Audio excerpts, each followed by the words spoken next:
Magandang araw mga kapatid, ako si Faith Del Mundo, TV5 News Correspondent at katatapos nga lamang ng ceremonial launch ng SSS Pension Reform Program kung saan nga si Pangulong Bongbong Marcos yung nanguna. Ang nangyari, nagkaroon nga ng symbolic handover dun sa mga pensioners. Matatandaan nga natin, una nang inanunsyo ng SSS yung karagdagang increase sa kanilang monthly pension. Pero yung mangyayari yan is annual. So September 2025 ang start, tapos next year ulit, September 2026, at sa susunod pa na taon, after 3 years, September 2027. So, merong 10% increase yung mga retirado at yung mga persons with disability, yung total disabled, magkakaroon sila ng 10% increase sa kanilang pension at 5% naman dun sa mga death at dun sa mga beneficiaries na miyembro. So, ang mangyayari dyan is dun sa first batch, September 1, nakatanggap na sila ng kanilang increase na pension. After nga ng second batch daw, sinasabi nga ng SSS is by September 16, yung second batch makakatanggap naman yan. So ito ay annual increase sa loob ng 3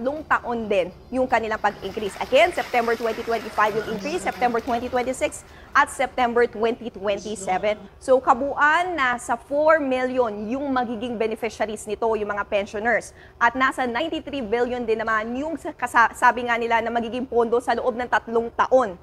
I assure you that the Social Security funds remain financially sound and we are committed to restore it to its 29 years because we will reduce it to about 25 years through expanded coverage, improved collections, and through efficiency gains in our operation. Pero ang good news nga doon is walang magiging increase sa contributions ng mga members. Itinaas na natin ang inyong buwanang pensyon.